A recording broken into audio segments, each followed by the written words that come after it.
Bismillah, Alhamdulillahirabbil alamin. Assalatu wassalamu ala asrafil anbiya'i wal mursalin wa ala alihi washabihi Rasulillah ajmain. Puji syukur kehadirat Allah Subhanahu wa taala yang mana telah melimpahkan rahmat dan karunia-Nya kepada kita semua sehingga kita dapat berkumpul di ruangan ini dalam rangka mendengarkan presentasi dari guru penggerak di sekolah ini. Salawat beriringan salam tak lupa pula kita hadiahkan kepada Nabi besar kita yakni Muhammad Sallallahu Alaihi Wasallam yang telah membawa umatnya dari alam kegelapan sampai alam yang serba canggih, yang serba modern, yang seperti kita rasakan pada saat sekarang ini. Yang saya hormati Ibu Kepala Sekolah SLB Yapten Tarusan, seterusnya kepada Bapak Ibu Guru yang mengajar di SLB Yapten Tarusan. Adapun rangkaian acara kita hari ini adalah presentasi dari guru penggerak kita yang insya Allah nantinya akan membuat sekolah kita maju, bergerak ke depannya untuk lebih meningkatkan kualitas sekolah kita dengan judul menyebarkan atau diseminasi pemahaman dan penerapan pengalaman budaya positif di sekolah kita. Kenapa harus diterapkan budaya positif? Karena budaya positif merupakan suatu perwujudan atau nilai yang universal atau secara menyeluruh akan menuntun siswa-siswa kita ke arah yang lebih baik. Sebagai seorang guru, kita harus menjadi tauladan yang baik bagi seorang siswa agar siswa dapat mencontoh kita dengan baik.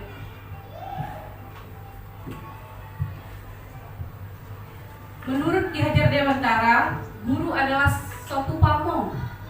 Artinya itu guru menjaga, memberi tauladan, membina dan mendidik anak dengan penuh kasih sayang.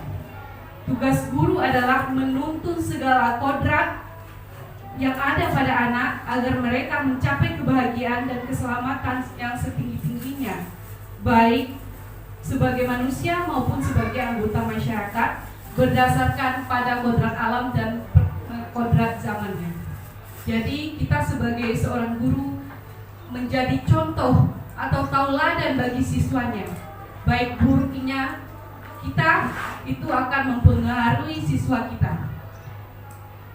Acara selanjutnya adalah kata sambutan dari Kepala Sekolah SLB Yapten Tarusan kepada Ibu, dipersilakan.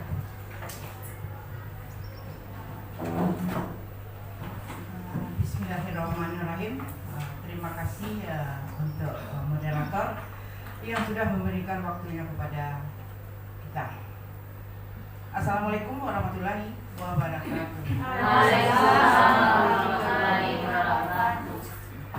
Pertama dan utama sekali, marilah kita ucapkan kehadirat Allah Subhanahu wa taala di mana sampai hari ini kita masih diberi kesehatan, kekuatan dan keberkahan untuk dapat hadir berkumpul di ruangan yang sangat amat kita cintai ini.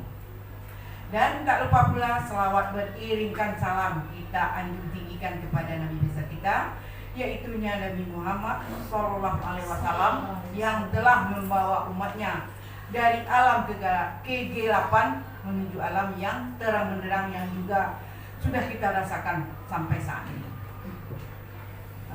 Sama-sama kita hormati Bapak Ibu Guru SLB Yapten, karena cuma Bapak Ibu yang ada, moderator dari yang lain tidak ada,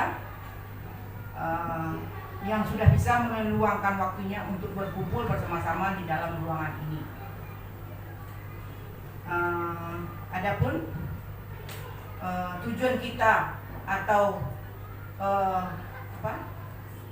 guna kita berkumpul di sini adalah untuk mendengarkan. Mungkin sudah tahu di antara Bapak Ibu, karena dari sekolah kita sudah ada Ibu Cici Derwati yang lulus. Nah, mungkin Mini belum lulus, tapi lagi menjalani proses menuju ke guru penggerak.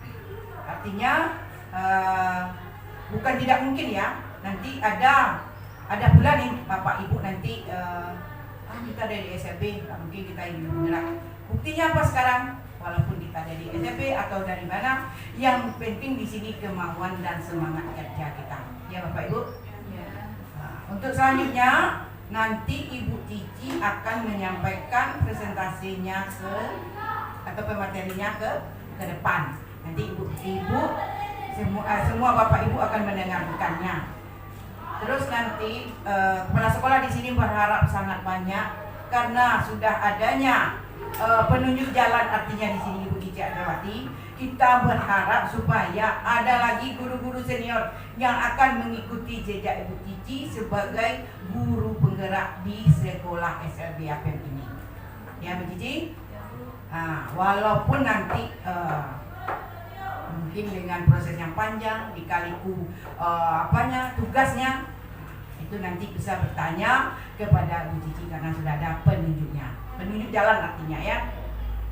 Terus untuk guru senior ini sangat diharapkan supaya banyak bertanya nanti, karena ada, kalau dibilang senior mungkin sudah banyak ya, seperti Pak Sadi, Pak Mirul, ini kan sudah guru senior, Bu Cici dan Bu Dia. Tapi yang baru-baru itu kan masih senior, masih baru. Artinya kacanya masih bersih semua baru. Nah, kan baru beberapa bulan. Ya. Terus yang minta di sini kita juga memakai kurikulum merdeka. Kurikulum merdeka bukan berarti kita merdeka untuk mengajar anak. Artinya anak dilepas kita duduk lihat apa di dalam. Nah itu. Merdeka kita membuat bagaimana pelajaran ini bisa dicerna oleh anak, atau anak bisa duduk mendengarkan. Itu aja dulu. Dari mana Bapak Ibu bisa mulainya nanti, mau dari bawah, atas, samping dan sebagainya, supaya anak bisa duduk. Itu untuk kurikulum mereka. Artinya merdeka Ibu membuat pelajaran itu bagaimana bisa anak menerima, atau bagaimana bisa anak mampu untuk menjalankan tugas-tugas ilmu mereka nanti. Terus kurikulum mereka ini juga bukan memerdekakan anak juga. Yang pertama sekali dari SMP SMA, bukan mengasih kode wifi terus anak bisa disuruh kasih HP, disuruh pegang HP, itu tidak mereka itu. Ibu-ibu tetap melihat HP, bukan itu yang maksud. Artinya mereka di sini bisa membuat inovasi-inovasi baru dalam pembelajaran, khususnya untuk anak didik kita nantinya. Ya Bapak Ibu. Apa lagi ya? Terus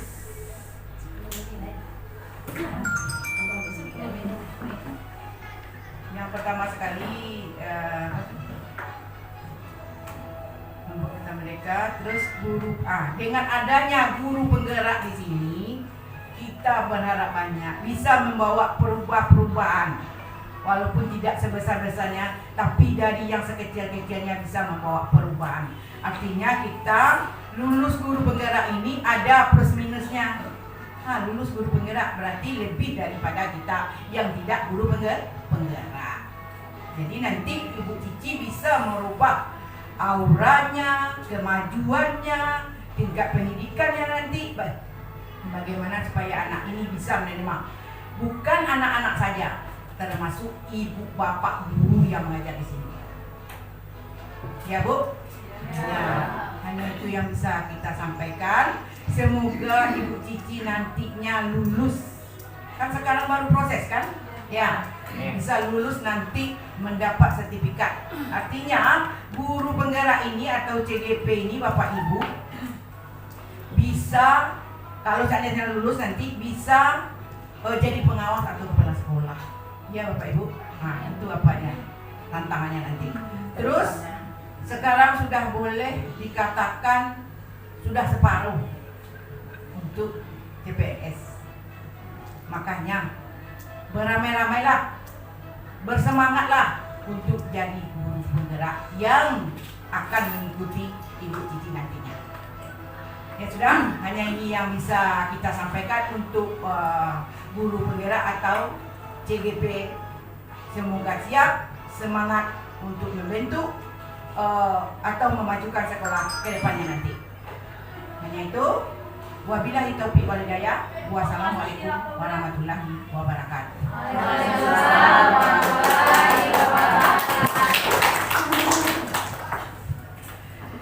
Terima kasih kami ucapkan kepada Ibu Kepala Sekolah SLBA PEM Tarusan yang telah memberikan sambutan kewejangan kepada kita semua agar dapat menerapkannya dan mengikuti apa yang diarahkan oleh kepala kita. Selanjutnya presentasi dari calon guru penggerak Ibu Cici, dipersilakan.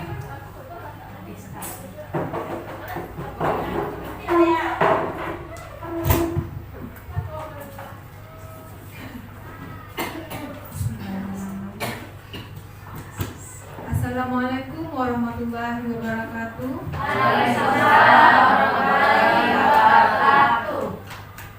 Sebelumnya terima kasih kepada moderator yang telah memberikan kesempatan untuk saya. Alhamdulillahirabbil alamin. Assalatu wassalamu ala asrofil anbiya'i wal mursalin wa ala alihi wa ashabihi rasulillahi ajmain. Puji syukur marilah kita aturkan atas kehadiran Allah Subhanahu wa taala yang telah memberikan kita nikmat kesehatan sehingga kita dapat berkumpul di ruangan ini dalam rangka presentasi menyebarkan pemahaman dan penerapan pengalaman budaya positif di sekolah. Salawat beriring salam tidak lupa pula kita hadiahkan untuk junjungan kita, yakni Nabi besar Muhammad Sallallahu Alaihi Wasallam yang telah mengantarkan umat manusia dari alam kegelapan hingga ke alam yang terang benderang seperti yang kita rasakan pada siang hari ini. Yang saya hormati Ibu Kepala Sekolah SLBA PEM Tarusan, terima kasih kepada Ibu yang telah menyempatkan hadir. Kemudian terima kasih yang saya hormati kepada Bapak dan Ibu guru yang juga dapat meluangkan waktunya. Terima kasih Bapak dan Ibu.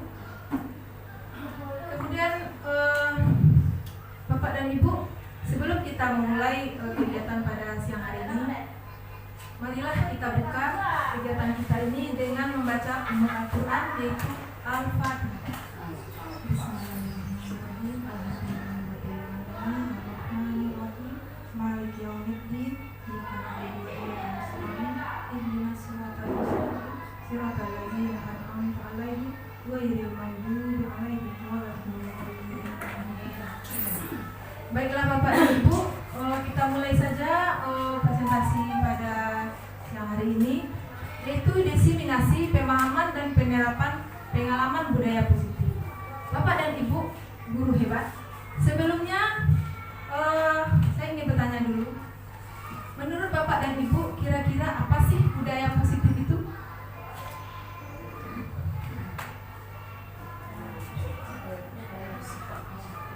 Sikap positif. Terus kira-kira budaya positif ini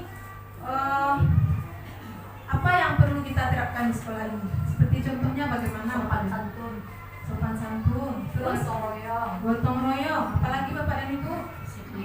Disiplin. Terus bertanggung jawab. Oke. Ya, baiklah, terima kasih kepada Bapak dan Ibu yang telah menjawab. Yang baik Bapak dan Ibu, ini adalah konsep utama budaya positif yang harus kita tegakkan.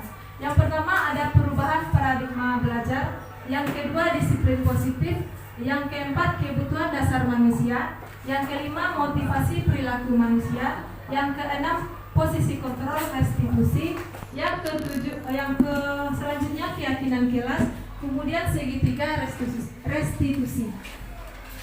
Di mana paradigma belajar ini adalah pembelajaran dengan paradigma baru dirancang berdasarkan prinsip pembelajaran yang terdiferensiasi sehingga setiap siswa belajar sesuai dengan kebutuhan dari tahap perkembangannya untuk mewujudkan profil pelajar Pancasila. Nah, ini merupakan pembelajaran dengan paradigma baru ya Bapak dan Ibu. Jadi pembelajaran itu harus pembelajaran yang terdiferensiasi. Terdiferensiasi ini maksudnya adalah kita sebagai guru itu harus menumbuhkan pembelajaran di mana kita membangkitkan minat dan bakat siswa. Yang kira-kira seperti itu ya Bapak dan Ibu, pembelajaran dengan paradigma baru. Nah, sekarang kita masuk kepada disiplin positif. Dalam budaya kita, kata disiplin dimaknai menjadi sesuatu yang dilakukan seseorang pada orang lain untuk mendapatkan kepatuhan. Kita cenderung mengaitkan kata disiplin dengan ketidaknyamanan. Ya, yang namanya disiplin itu, kalau kita tidak disiplin, pasti kita tidak nyaman, Bapak dan Ibu. Ya. Ya, contohnya saja kita sebagai guru, kalau kita terlambat pergi sekolah, pasti ada rasa cemas. Betul Bapak dan Ibu? Ya. Kita misalnya ada sesuatu halangan di sana atau ban bocor di jalan, kemudian kita pasti merasa tidak enak hati. Pasti kita akan terlambat. Nah, bagaimana ini? Saya pasti nanti terlambat. Pasti kita merasakan ketidaknyamanan. Jadi Bapak dan Ibu, disiplin itu harus kita terapkan Bapak dan Ibu melalui kebiasaan-kebiasaan kecil. Insya Allah kalau kita selalu membiasakan sikap disiplin, kita akan bisa teratur ya Bapak dan Ibu. Kemudian disiplin merupakan salah satu penerapan disiplin yang bertujuan untuk menumbuhkan kesadaran serta memberdayakan anak untuk melakukan sesuatu tanpa sogokan, ancaman maupun hukuman. Kira-kira maksudnya bagaimana ini Bapak dan Ibu? Kita menerapkan disiplin, tapi kita tidak harus dengan ancaman kepada anak tersebut. Tidak harus kita ancam dia, tidak harus kita beri hukuman. Kira bagaimana itu Bapak dan Ibu? Apakah bisa kita terapkan seperti itu? Ya, pasti bisa ya Bapak dan Ibu. Kalau kita mendisiplinkan anak, kalau kita dengan ancaman, tentu mental anak terganggu. Ya, sehingga efeknya nanti akan berdampak sekali kepada kehadirannya atau kefokusannya dalam belajar. Jika kita beri ancaman, pasti dia di dalam hatinya pasti berkata-kata, mendongkol lah istilahnya. Jadinya di dalam kelas dia terbawa-bawa, dia tidak minat lagi belajar. Makanya disiplin itu harus kita tegakkan, tapi tidak melalui ancaman dan hukuman. Melalui contoh pada diri. Ya, kita contohkan anak itu disiplin. Kalau anak itu tidak disiplin, kita tegakkan kedisiplinan dengan, nanti akan kita bahas nanti Bapak dan Ibu, dengan menerapkan segitiga restitusi. Untuk lebih lanjutnya nanti ya Bapak dan Ibu. Nah, selanjutnya sebagai pendidik, tujuan kita adalah menciptakan anak-anak yang memiliki disiplin diri sehingga mereka bisa berperilaku mengacu dengan nilai-nilai kebajikan universal dan memiliki motivasi intrinsik, bukan ekstrinsik. Bapak dan Ibu, kita menciptakan disiplin kepada anak-anak itu harus mengacu dengan nilai-nilai kebajikan. Contohnya nilai-nilai kebajikan seperti apa Bapak dan Ibu? Apakah Bapak dan Ibu bisa memberikan contohnya? Iya, nilai kebajikan. Kira-kira nilai kebajikan apa yang akan kita tanamkan kepada anak-anak? Mengucapkan salam. Mengucapkan salam. Berarti itu nilai kebajikannya? Oh, santun Bapak dan Ibu. Sopan santun. Kemudian kalau berbicara dengan guru tidak kasar, itu berupa etika Bapak dan Ibu ya. Itu nilai kebajikannya beretika baik. Kemudian bisa juga dengan kalau anak ini kalau berdoa sebelum belajar. Nah, itu merupakan nilai kebajikannya adalah beriman dan bertakwa kepada Tuhan yang Maha Esa. Itu termasuk juga Pancasila ya Bapak Ibu. Pancasila yang pertama itu ketuhanan yang Maha Esa sesuai dengan profil pelajar Pancasila. Baik, selanjutnya kebutuhan dasar manusia. Bapak dan Ibu, kita sebagai manusia ini memiliki kebutuhan dasar. Kalau kebutuhan dasar ini tidak kita penuhi, maka tidak bisa hidup Bapak dan Ibu. Betul tidak Bapak dan Ibu? Iya. Ya. Iyalah Bapak dan Ibu. Iya. Ya. Baik. Kenapa begitu? Kebutuhan dasar manusia ini adalah penting sekali harus ada pada diri kita. Contohnya saja, ini merupakan kebutuhan dasar manusia. Yang pertama, bertahan hidup. Nah, jika kita sebagai manusia tidak bisa bertahan hidup, apakah kita bisa melanjutkan hidup? Tentu tidak ya Bapak dan Ibu.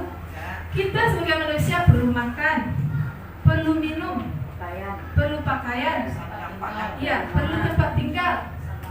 Ya. Jika semua itu tidak ada, maka kita tidak bisa hidup. Tidak bisa. Jadi yang kedua adalah kebutuhan dasar manusia itu adalah kasih sayang dan rasa diterima. Setiap orang mempunyai kebutuhan dasar kasih sayang dan rasa diterima. Siapapun itu Bapak dan Ibu. Ya. Tidak terkecuali siswa kita juga harus mempunyai kebutuhan dasar manusia yaitu kasih sayang dan rasa diterima. Bukan guru saja yang Bapak dan Ibu, siswa juga harus diberi kasih sayang, dibuat dia merasa diterima di sekolah ini. Contohnya saja, kehadirannya tidak kita anggap. Dia berbicara misalnya, Bu, sinilah Bu, tolong Bu. Maklum anak kita di SLB ini, anak-anak kita, anak-anak yang berkebutuhan khusus. Itu perlu sekali kita beri kasih sayang dan rasa diterima. Walaupun dia anak berkebutuhan khusus, tetapi dia mempunyai hati nurani. Kita sebagai pendidik harus memberi dia kasih sayang yang setulus hati. Jika dia memanggil kita, kalau kita acuhkan saja, pasti dia besoknya tidak mau memanggil kita lagi. Yakinlah Bapak dan Ibu. Iya, tidak akan disapa lagi kita Bapak dan Ibu.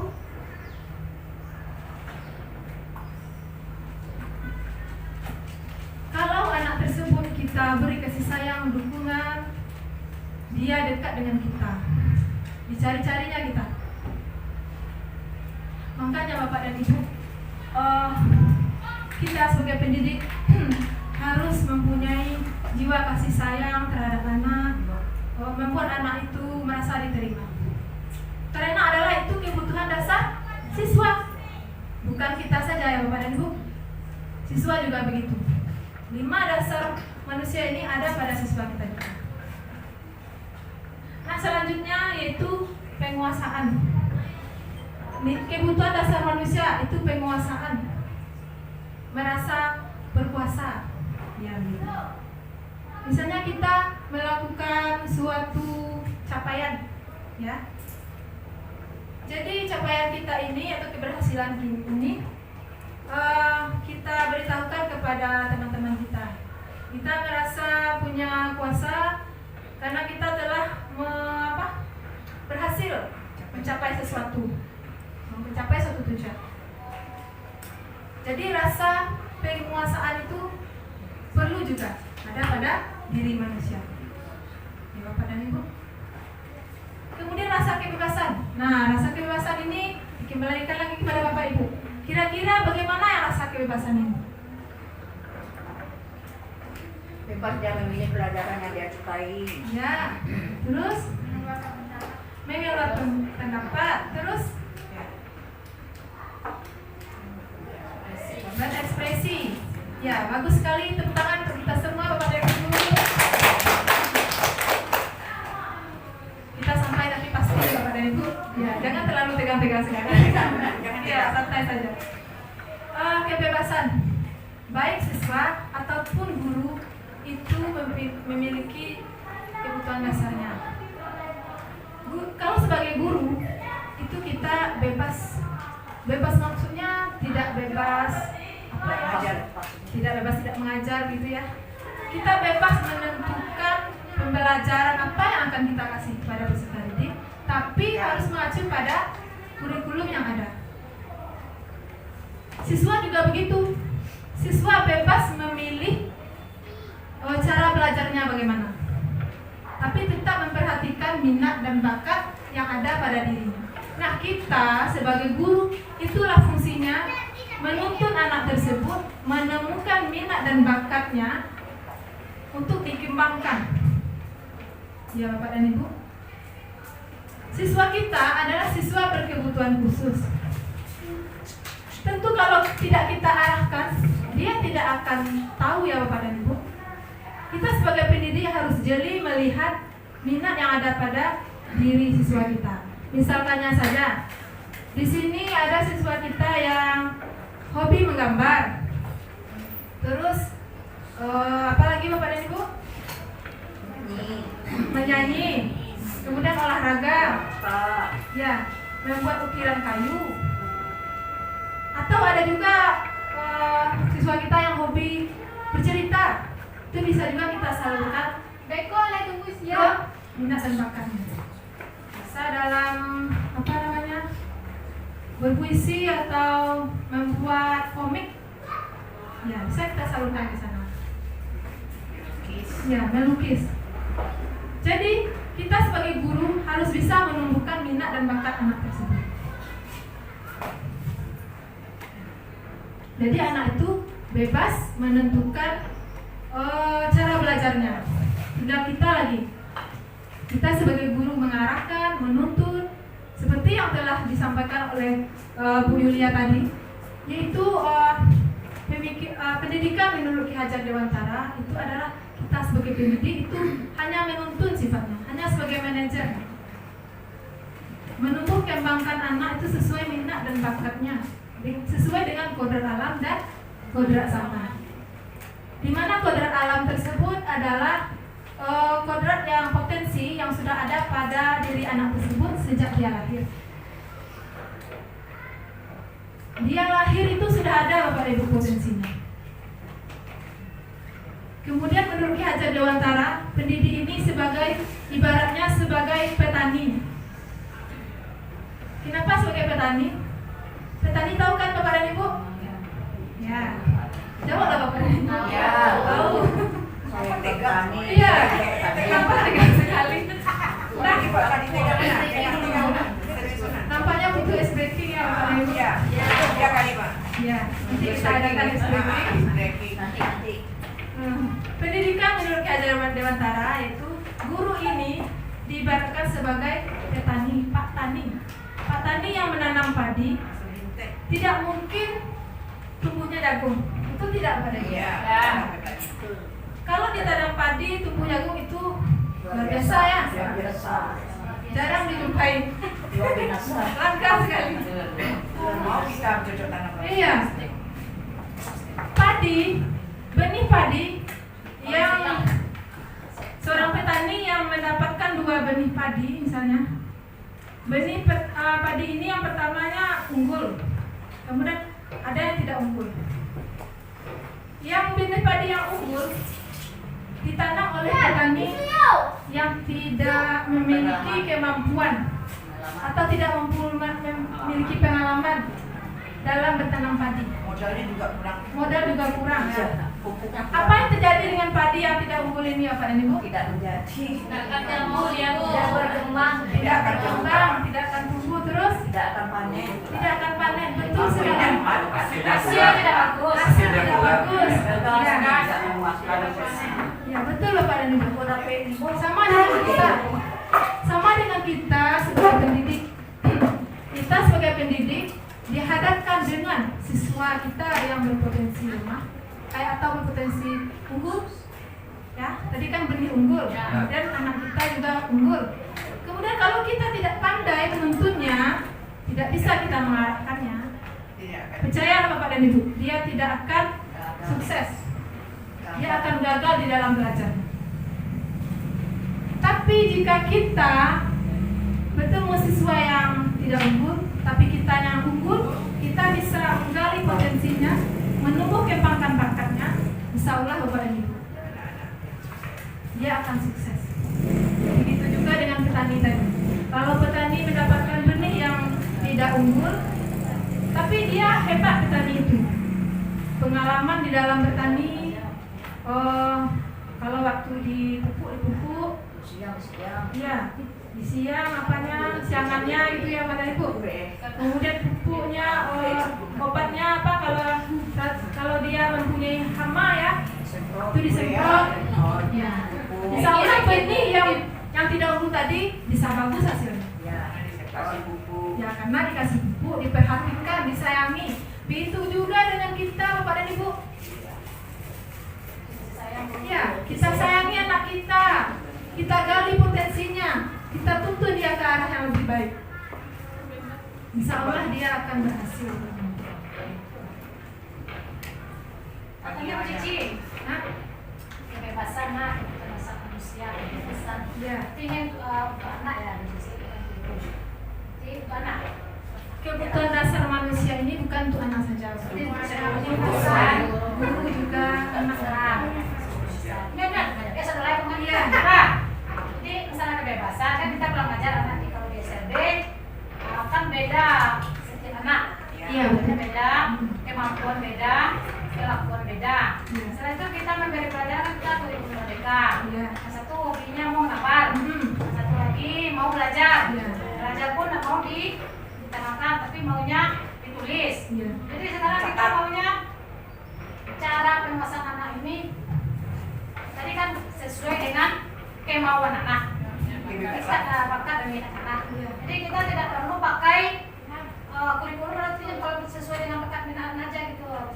Jadi kita pakai yang mana itu sesuai dengan kebutuhan anak dalam kelas saja.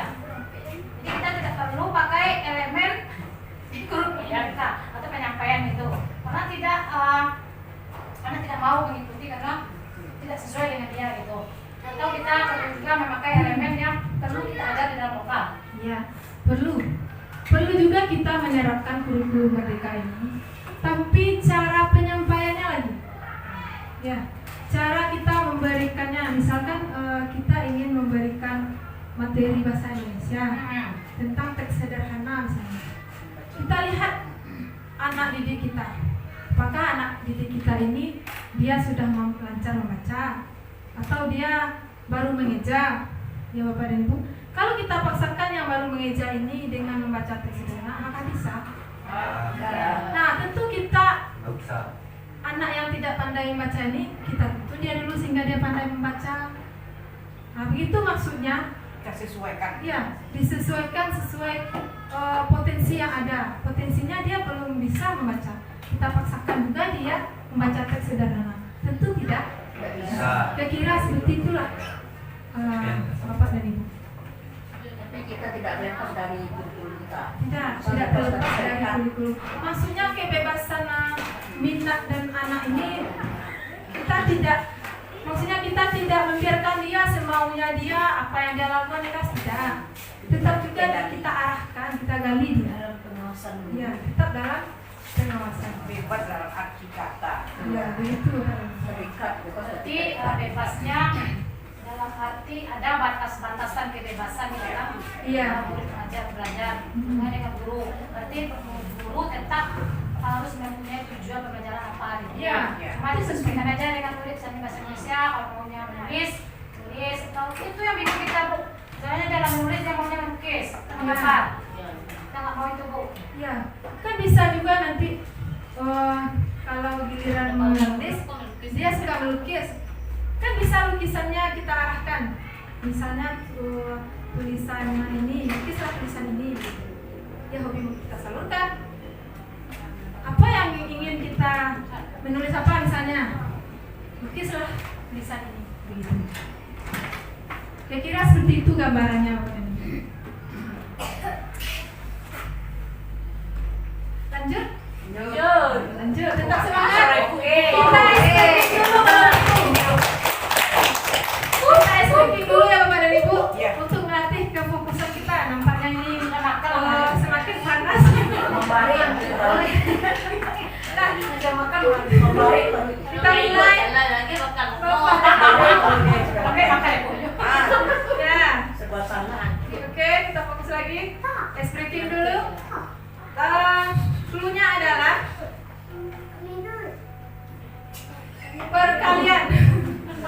perkalian jika hasilnya hasilnya positif, maka tunjuk jempol. Kalau hasilnya negatif, tunjuk telunjuk. Angkat jadi telunjuk. Positif negatif lo kalau kan ada yang Nah, nanti siapa yang tidak tahu dapat hukuman. Bisa terima kasih. positif tambah. Kalau positif jempol, hasilnya. Misalnya 1 dikali 1. Oh, jadi satunya Berapa? Kalau hasilnya positif, jempol. Kalau hasilnya negatif, kita jadi Iya. ya, bisa dimulai Bapak dan Ibu? Bisa. Kalian ya. Ya. 1 dikali 3. Atau Sudah hasilnya kan? Beda positif negatifnya dia. Tiga ya. 3 negatif lah. Tiga negatif. Nah, nampaknya belum fokus. Anjir. Ada kanjeng ya. Ya, sorry Bapak dan Ibu. Nampaknya Bapak dan Ibu fokus semuanya ya. Tadi cuma mengalihkan kira Bapak dan Ibu ini ingat tidak ya? Tadi cuma ngetes maksudnya. Ternyata Bapak dan Ibu fokus. Karena Bapak dan Ibu sudah fokus, kita lanjutkan. Baik. Tangan dulu untuk kita semua.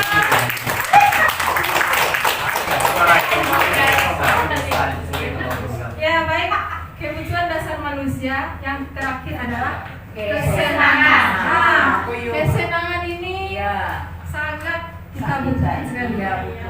Gimana tidak ya? Kita sebagai guru saja. Jika kita tidak senang di sekolah ini, apakah kita terbaca nggak dari wajah kita?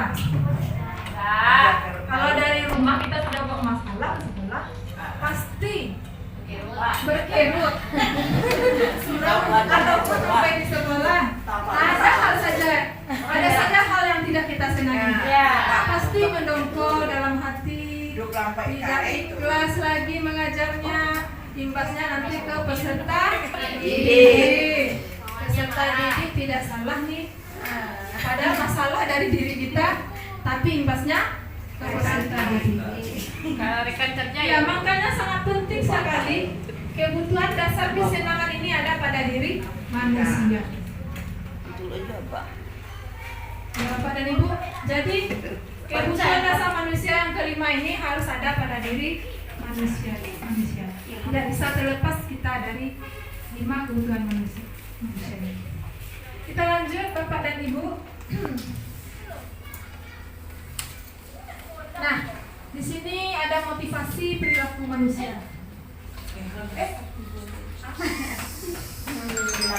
Motivasi merupakan dorongan yang timbul pada diri seseorang secara sadar atau tidak sadar untuk melakukan suatu tindakan dengan tujuan tertentu.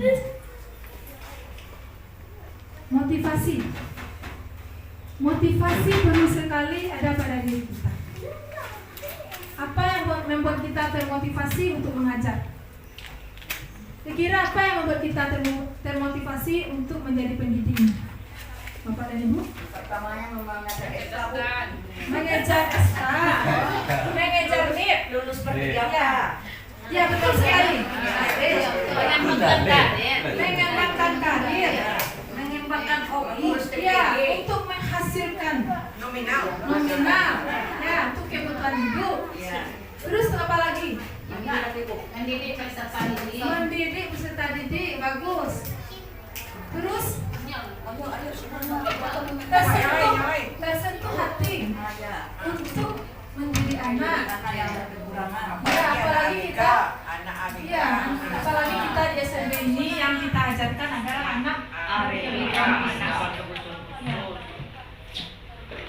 tidak sembarang saja kita mendidiknya, Bapak mendidik. Butuh perjuangan yang keras, kerja keras, Bapak dan Ibu.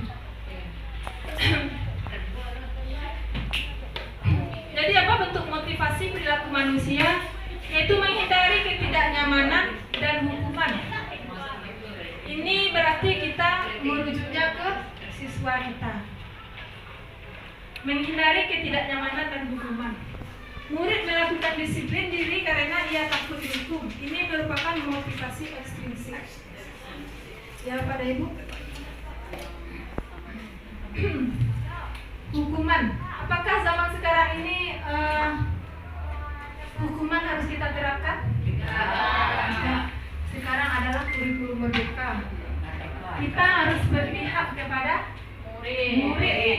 Bagaimana yang berpihak kepada murid? Apakah kita ikuti saja kemauannya? Tidak. Maksudnya berpihak pada murid, kita mengarahkan potensi dan minat bakat siswa. Sudah kita jelaskan tadi di awal. Kemudian mendapat imbalan atau penghargaan dari orang lain. Murid melakukan disiplin diri karena ia ingin mendapatkan imbalan. Ini merupakan motivasi ekstrinsik juga, Bapak. Karena dia diiming-imingi sesuatu, makanya dia disiplin. Seperti mendapatkan PIP. Nah, itu termotivasi juga dia datang ke sekolah. Baju, Dapat baju. Sekolah kita ini sudah senang sekali murid-muridnya. Anda dapatkan fasilitas. Sekolah antar jemput. Ya, sekolah antar jemput gratis. Disediakan becaknya. Kemudian diberikan pakaian gratis, seragam, sepatu, tas, dan lain-lain. Ya. Jadi disiplin itu anak itu disiplin karena mengharap sesuatu dari sekolah ini. Itu bentuk motivasi dari peserta didik. Kemudian menghargai nilai-nilai kebajikan diri sendiri. Kalau murid melakukan disiplin diri karena sadar akan nilai kebajikan dirinya. Ini merupakan motivasi intrinsik. Motivasi yang ada pada dirinya sendiri. Kalau ini dari luar ya. Ya, karena dia takut dihukum. Makanya dia disiplin. Kalau yang ini karena dia mendapat diiming-imingi imbalan. Makanya dia disiplin. Kalau yang menghargai nilai kebajikan diri sendiri itu berasal dari kesadaran diri siswa kita sendiri. Nah, jadi yang lebih baiknya itu yang di ujung ya Bapak dan Ibu, menghargai nilai-nilai kebajikan diri sendiri. Itu sadar kita, bukan murid saja, kita sebagai guru juga harus sadar apa kewajiban kita di sekolah ini. Ya Bapak dan Ibu, ada hak, ada kewajiban. Penuhi kewajiban untuk kita memperoleh hak kita. Semangat Bapak dan Ibu, masih semangat? Lagi, untungnya lagi.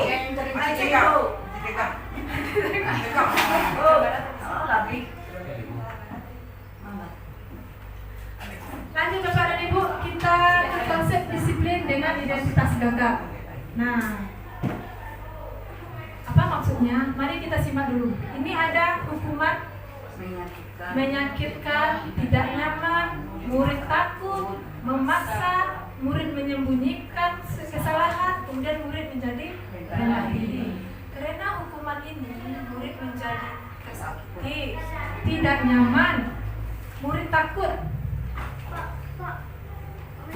Jadi kalau kita memberikan menumpukan disiplin pada anak, kita tidak boleh lagi memberi hukuman pada murid kita. Kenapa? Karena dapat menyakiti hatinya, dapat membuat dia tidak nyaman. Kalau dia sudah tidak nyaman, pasti dia nanti bisa-bisa dia jarang masuk, mau sekolah lagi. Berimbasnya kepada sekolah juga. Kalau tidak ada murid, kita susah. Ya. Tidak susah, semua kena imbasnya. Ya, kena imbasnya semuanya. Kalau tidak ada murid satupun, bagaimana nanti kita mengajar lagi Bapak dan Ibu? Iya. Jadi dilarang Bapak dan Ibu untuk memberikan hukuman. Tergantung. Kalau hukumannya dalam bentuk mendidik itu boleh. Misalnya dia terlambat, kita beri hukuman yang memberikan dia pelajaran misalnya. Dia efek jerahnya misalnya akibatnya hukuman yang kita berikan ini dia menjadi pintar misalnya. Gimana? Ayo membaca ini. Lama-lama kan dia lancar. Iya. Jadi kalau hukumannya dalam bentuk mendidik itu boleh. Kalau hukuman dalam bentuk lari 20 meter Itu membunuh. itu membunuh. Apalagi zaman sekarang kurikulum merdeka itu tidak dibolehkan lagi kita sebagai pendidik memberi hukuman terhadap peserta didik kita. Jadi sebaiknya kita berhukuman untuk mendidik. Mendidik reward misalnya. Memuji.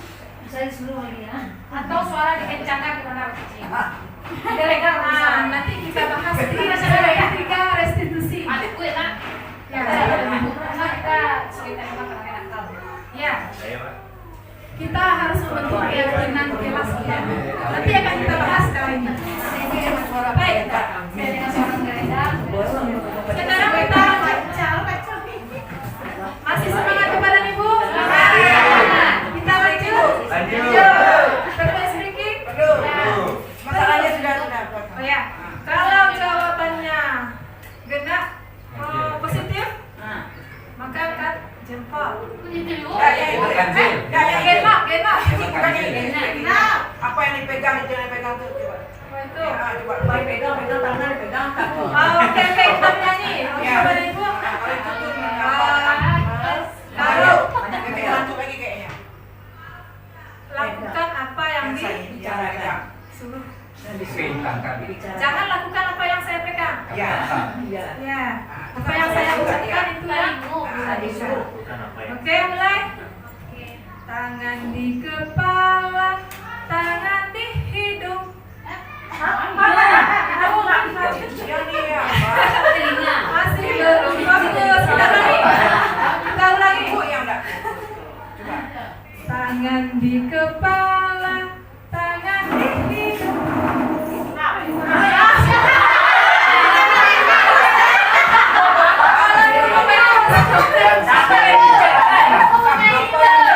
Tadi perintahnya Saya disuruh. Yang dari siang Kita ulangi.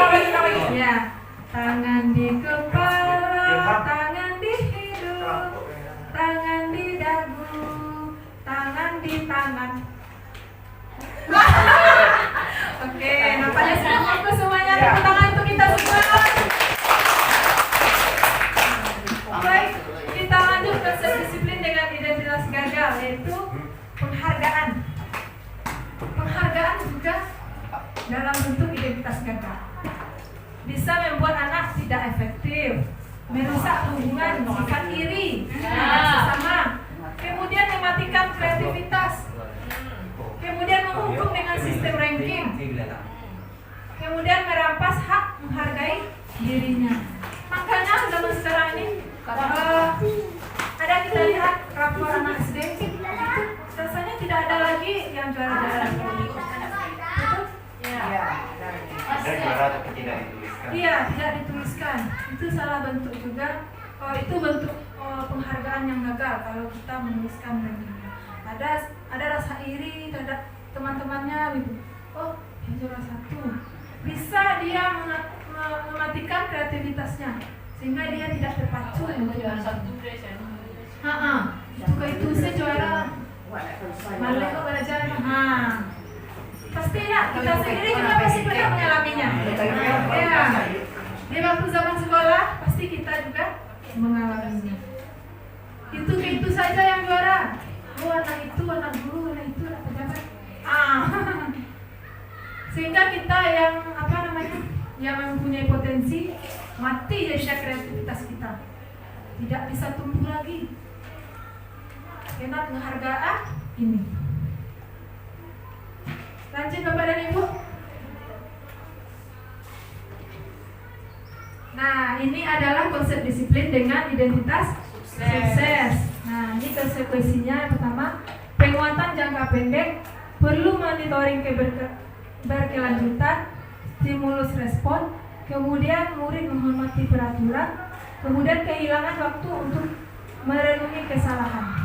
Ini konsekuensinya. Kemudian restitusinya, murid bertanggung jawab untuk perilakunya, fokus pada pemecahan masalah jangka panjang, kemudian murid menghormati dirinya dan orang lain, kemudian teori kontrol, dirinya memegang kontrol, kemudian murid bersemangat memperbaiki kesalahan. Nah, ini adalah restitusi. Restitusi ini bisa juga kita lihat videonya sebentar ya Bapak Ibu.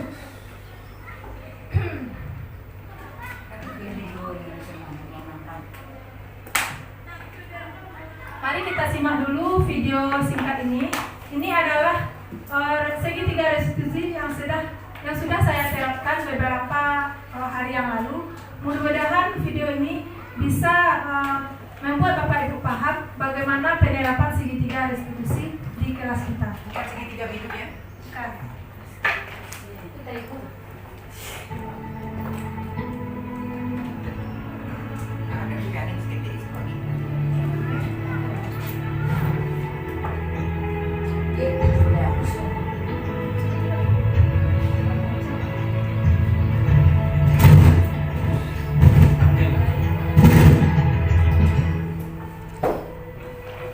Ayo memilih apa yang haruskan, mereka belajar wujud yang nyata,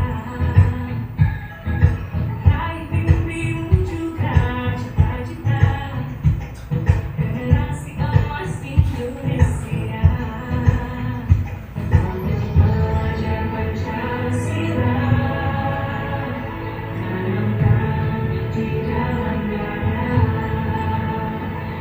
Belajar Pancasila, cerdas bergerak berhitung kita.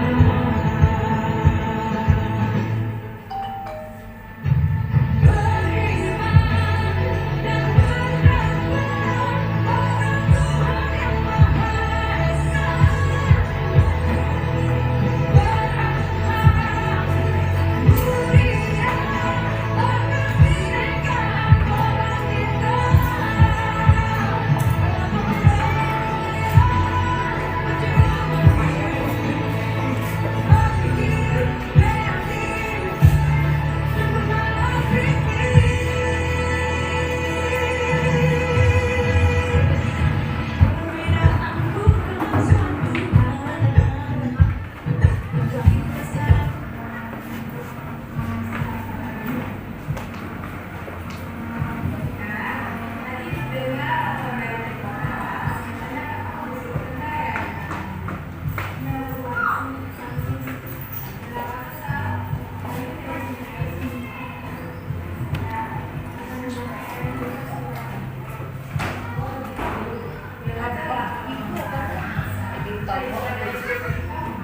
agar kebinekaan bangsa kita.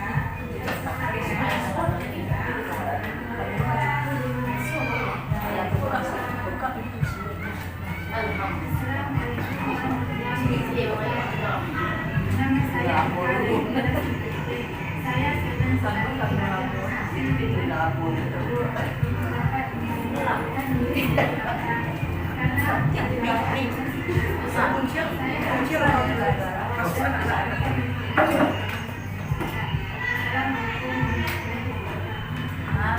satu.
Nama saya Randy kelas 9.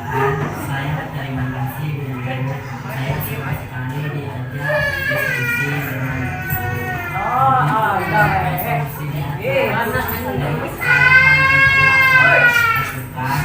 saya tidak akan meninggalkan datang ke sekolah.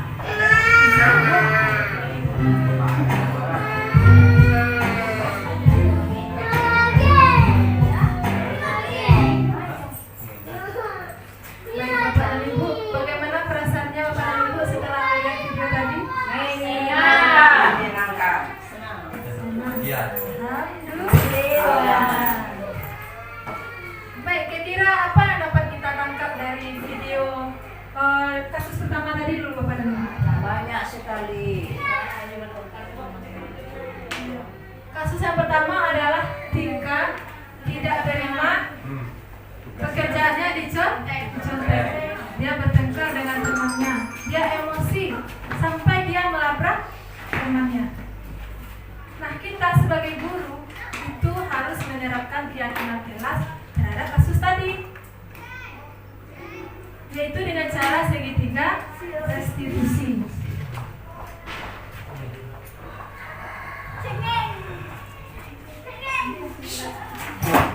Oke Bapak dan Ibu, segitiga restitusi itu terdiri dari 3 tahapan.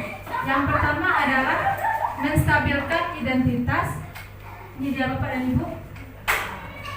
Kemudian validasi tindakan yang salah. Kemudian menanyakan keyakinan. Kita lihat lagi pada kasus pertama tadi. Tahap menstabilkan identitas adalah itu kita panggil anak tadi. Kita bicarakan baik-baik apa masalahnya. Kemudian kita gali kenapa dia bertengkar dengan temannya. Itu adalah tahap menggali, tahap menstabilkan identitas. Kemudian validasi tindakan yang salah. Karena dia emosi, dia akhirnya memukul temannya. Karena dia tidak terima pegangannya dicontek. Karena dia emosi. Kita harus meyakinkan dia bahwa tindakan yang dia lakukan adalah salah. Tindakan yang Tika lakukan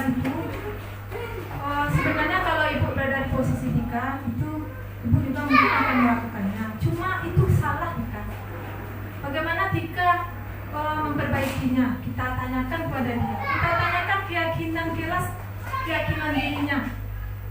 Maka dia bilang, ya Bu, karena saya masih Bu, saya tidak terima Bu, pekerjaan saya dicontek, makanya saya begitu Bu. Jadi apa yang harus kita lakukan? Apa keyakinan keras apa yang kita langgar gitu?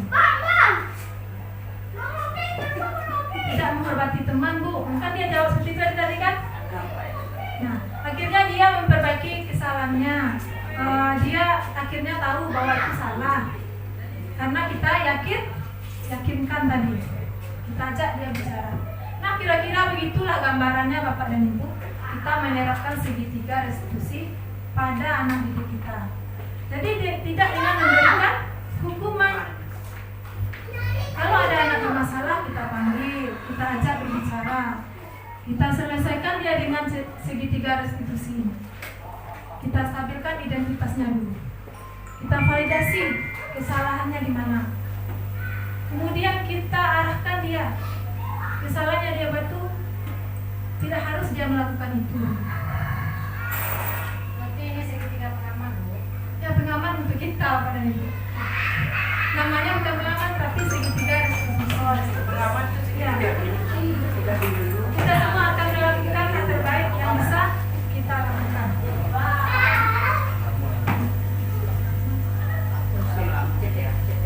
Oke, Bapak dan Ibu, dari kasus tadi, apa yang kita petik pelajarannya? Dari kasus tadi, apa kesimpulannya Bapak dan Ibu? Mengapa kita perlu menerapkan segitiga restitusi ini?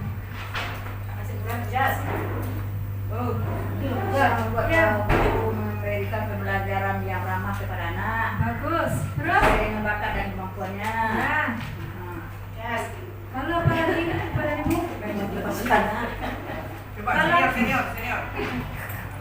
Kalau di anak ada salah, dia tidak dongkol, dia menyadari kesalahannya. Sama. Ya. Kalau kita beri hukuman begitu saja, dia bertengkar terus, kamu kok begitu? Kamu lari 20 meter. Apakah terselesaikan masalahnya? Tidak. Bisa jadi di luar dia mungkin temannya lagi. Ulang deh. Ya, diulanginya lagi. Nah, kalau begitu dengan hukuman tidak menyelesaikan Masalah. Makanya Bapak dan Ibu, kita sebagai pendidik harus menerapkan segitiga restitusi untuk menyelesaikan permasalahan pada anak didik kita. Bahasa yang lama. Iya. Bapak dan Ibu yang saya hormati, mungkin sekian dulu penampilan saya dalam diseminasi penerapan budaya positif di sekolah kita. Mudah-mudahan Bapak dan Ibu, saya harapkan kita semua melakukan pengimbasan dari penampilan saya tadi. Mudah-mudahan banyak sedikitnya kita mulai beralih lebih baik lagi. Setuju Bapak dan Ibu? Setuju.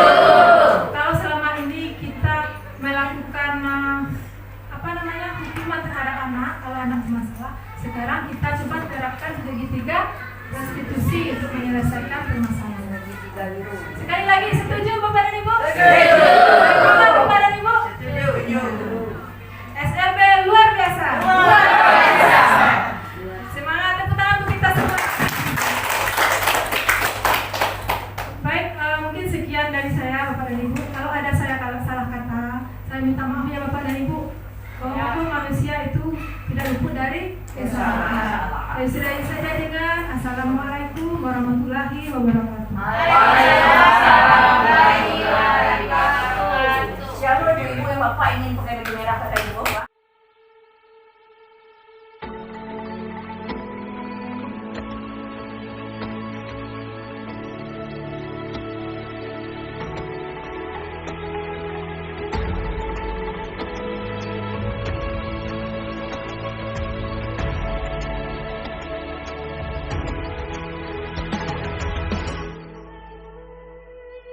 Ayo memilih apa yang kau suka. Merdeka belajar wujud yang nyata. Raih mimpimu juga cita-cita. Generasi emas Indonesia. belajar Pancasila, tanamkan di dalam dada. Profil belajar Pancasila, cerdas berkarakter itu kita.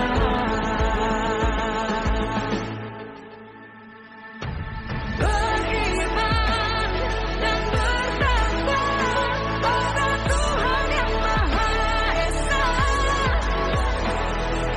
berakhlak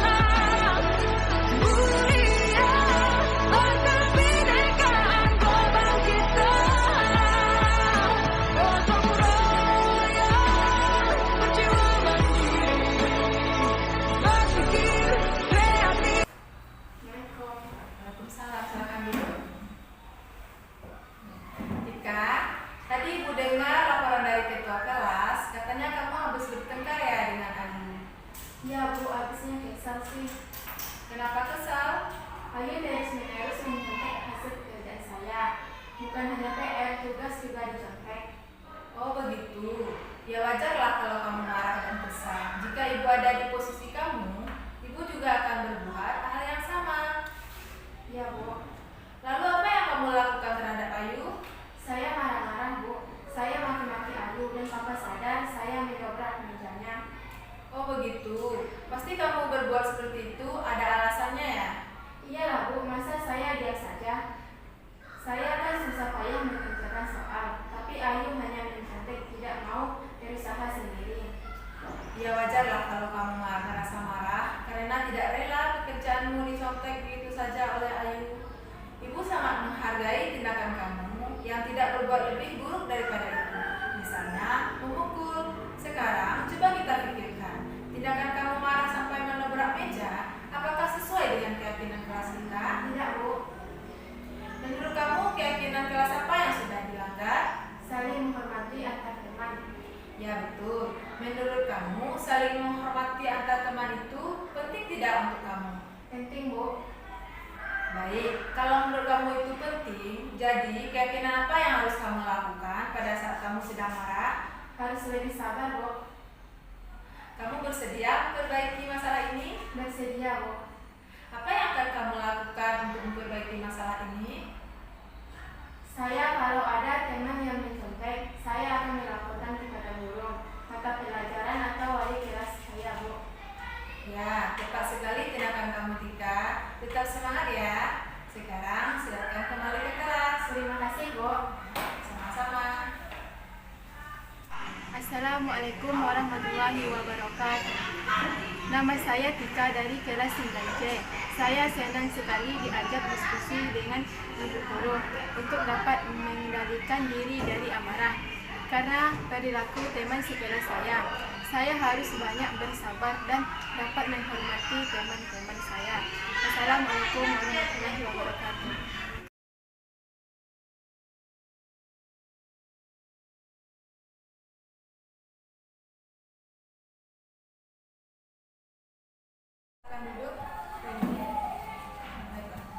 Randy, tadi Ibu mendengar laporan dari guru piket, katanya kamu sering terlambat ya? Iya, Masuk ke sekolah. Menurut ingatan kamu, sudah berapa kali kamu terlambat? 7 kali Bu. Sering terlambat itu suatu kesalahan bukan? Iya Bu. Baik Randy, berbuat kesalahan itu manusiawi. Setiap orang pasti pernah membuat kesalahan. Iya, Bu. Yang terpenting kita belajar dari kesalahan tersebut dan berusaha untuk memperbaikinya. Setuju? Setuju Bu. Randy, kita cari solusinya bersama ya. Iya Bu. Randy sering datang terlambat, pasti punya alasannya. Kenapa sih Randy sering datang terlambat? Karena saya sering begadang Bu, sambil main HP Bu, jadi kurang tidur Bu. Kamu tahu keyakinan kelas apa yang sudah kita sepakati? Tahu Bu. Kalau terlambat datang ke sekolah sesuai dengan keyakinan kelas kita tidak? Tidak Bu. Menurut kamu keyakinan kelas apa yang sudah kamu langgar? Disiplin Bu. Menurut kamu disiplin itu penting tidak? Penting Bu karena membuat saya datang sekolah tepat waktu dan bisa menghargai waktu Bu. Ya, baik. Betul, menghargai waktu itu penting dan sangat bermanfaat untuk kita. Seperti kita dapat menghargai orang-orang yang belajar menjadi tidak menumpuk dan kita juga dapat melatih rasa kepedulian. Iya, Bu. Ya Randy, sikap yang sangat baik sudah kamu lakukan. Saya minta maaf ya, Bu. Saya menyesal sudah terlambat. Saya mohon maaf sudah sering terlambat, Bu. Ya Randy, sikap yang sangat baik sudah kamu lakukan dengan cara meminta maaf. Menurut kamu, apa yang akan kamu lakukan agar kamu tidak datang terlambat lagi ke sekolah? Saya akan terlebih dahulu saya akan tidur cepat dan tidak bergadang lagi dan tidak datang terlambat lagi, Bu. Baik Randy, kamu sudah menemukan solusinya dan ibu akan bekerja sama dengan orang tua kamu agar kamu tidak datang terlambat lagi ke sekolah. Terima kasih, Bu. Ya. Baik, silakan kembali ke kelas. Iya, Bu. Assalamualaikum, Bu. Udah, Bu. Assalamualaikum warahmatullahi wabarakatuh. Nama saya Randy kelas 9. Saya berterima kasih Bu Guru. Saya senang sekali diajak diskusi dengan Bu Guru untuk menemukan solusi di atas. Dengan kesalahan yang telah saya lakukan, saya tidak akan bergadang lagi supaya tidak terlambat lagi datang ke sekolah. Assalamualaikum warahmatullahi wabarakatuh.